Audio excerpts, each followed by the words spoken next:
اب ہر خبر سے رہیے باخبر، دیکھیے خبروں کی 2020 صرف فکر و خبر پر۔ دہلی میں پاپولر فرنٹ آف انڈیا کی آواز پر جمع ہوئے ہزاروں مسلمان عوامی حقوق کانفرنس میں مسلمانوں دلتوں پر ہو رہے مظالم کے خلاف لڑنے کا عزم، ملک میں جاری ہجومی تشدد اور کشمیر میں انسانی حقوق کی خلاف ورزی پر بھی بلند کی گئی آواز، باعزت جیو اور بے خوف جیو کا لگایا گیا نعرہ۔ نئے ایک انقلاب کا آغاز ہوگی۔ یہ ہندوستان جس کو خاموش کرنے کی کوشش کی جا رہی ہے وہ خاموش نہیں رہے گا، حق کی آواز بلند ہوگی انشاءاللہ۔ سکھ مسلم بھائی چارہ زندہ باد۔ اس دیش میں اگر ہمارے لیے کوئی امید ہے تو جمہوریت ہمارے لیے امید ہے۔ کشمیر انڈیا کا حصہ ہے، یہ ہر کوئی جانتا ہے، لیکن آپ کو کشمیر کا زمین چاہیے، کشمیری نہیں چاہیے۔ ہم کہتے ہیں کشمیر ہمارا ہے، کشمیری بھی ہمارے ہیں۔ وزیر داخلہ امت شاہ کا کشمیر پر مضحکہ خیز دعویٰ، بولے کشمیر میں کہیں بھی پابندیاں نہیں، اپوزیشن پر غلط خبریں پھیلانے کا لگایا الزام۔ کہاں ہے پرتیبندھ؟ پرتیبندھ آپ کے دماغ کے اندر لگا ہے، پرتیبندھ کشمیر کے اندر نہیں لگا۔ افواہوں کے آدھار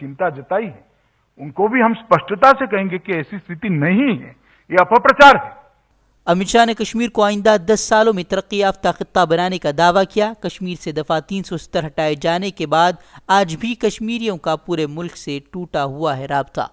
پردھان منتری جواہر لال جی کا ویکتیگت نرنے تھا، اور میں مانتا ہوں ایک ہمالیئن مسٹیک تھی، ہمالیہ سے بھی بڑی غلطی تھی UN میں جانا۔ پنجاب یونیورسٹی کا اردو کے ساتھ سوتیلا سلوک، اردو کو غیر ملکی زبان کے شعبے میں کیا شامل۔ پنجاب کے وزیر اعلیٰ نے بھی حیرت کا اظہار کیا، وائس چانسلر سے بات کرنے کی بھی کہی بات۔ مختلف تنظیموں نے بھی یونیورسٹی کے فیصلے کو تعصب پر مبنی قرار دیا۔ سال 2002 گجرات فسادات کا معاملہ، جنسی تشدد کا شکار بلقیس بانو کی عرضی پر سپریم کورٹ میں سماعت، عدالت نے متاثرہ کو 50 لاکھ معاوضہ دینے، سرکاری نوکری اور مکان دینے کا دیا حکم، 2 ہفتوں میں حکم پر عمل درآمد کرنے کو کہا۔ مانسون کے قہر سے یوپی بہار میں مچا کوہرام، مختلف حادثوں میں 25 لوگوں کی موت، پٹنہ شہر کے گلی محلوں میں 5 سے 8 فٹ تک بھرا پانی، NDRF ٹیموں نے لائف بوٹ سے لوگوں کو محفوظ مقامات پر کیا منتقل۔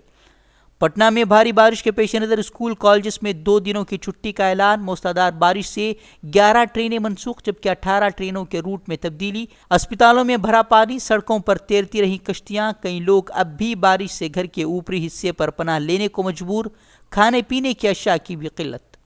یوپی میں بارش اور سیلاب سے لوگ بے حال، اب تک 107 افراد کی موت، گنگا کنارے بسے گاؤں میں زیادہ نقصان۔ بلیا میں جیل میں پانی جمع ہونے کے بعد 500 قیدیوں کو دوسرے جیل کیا گیا شفٹ۔ مہاراشٹر ہریانہ کے لیے آج BJP جاری کر سکتی ہے امیدواروں کی فہرست۔ مہاراشٹر میں شیو سینا کو 124 سیٹیں ملنے کی خبر۔ کل مودی شاہ کی موجودگی میں ہوئی تھی BJP انتخابی کمیٹی کی بیٹھک، 21 اکتوبر کو ہونی ہے ووٹنگ۔ اتراکھنڈ میں BJP کی بڑی کارروائی، پارٹی مخالف سرگرمیوں کے الزام میں 40 رہنماؤں کو پارٹی سے نکال باہر کرنے کا فیصلہ، جلد ہی ہو سکتی ہے کارروائی۔ ایودھیا معاملے میں سماعت کا 34واں دن، آج بھی مسلم فریق کی طرف سے دی جائیں گی دلیلیں۔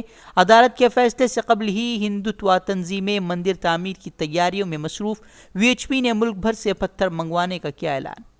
جموں کشمیر سے آرٹیکل 370 ہٹنے کے بعد پہلے انتخابات کا اعلان، 24 اکتوبر کو بلاک ڈیولپمنٹ کونسل کے کرائے جائیں گے انتخابات، chief electoral office Shailendra Kumar نے دی جانکاری۔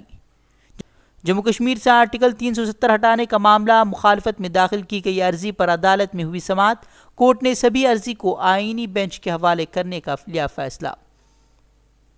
کشمیر میں بچوں کو PSA کے تحت حراست میں رکھنے کا معاملہ، عدالت نے مرکز کو جاری کیا نوٹس، کل سے عدالت میں ہوگی سنوائی۔ ملک میں پیاز کی بڑھتی قیمتوں پر لگام کسنے حکومت نے اٹھایا بڑا قدم، پیاز کے ایکسپورٹ پر پوری طرح لگائی فوری پابندی، کاروباریوں کے لیے ذخیرے کی حد کو بھی کیا متعین، خلاف ورزی پر سخت کارروائی کے احکامات۔ RBI سے 1,76,000 کروڑ نکالنے کے بعد اب پھر RBI کے خزانے پر مودی سرکار کی نظر، رواں مالی سال کے آخر تک مزید 30,000 کروڑ RBI سے لینے کی تیاری میں سرکار۔ کشمیر میں پابندیوں کے 56ویں دن بھی حالات بدستور خراب، دکانیں کاروبار ہنوز بند، کچھ علاقوں میں پتھراؤ کے بعد پابندیوں میں سختی کی بھی خبر، کئی علاقوں میں دفعہ 144 نافذ۔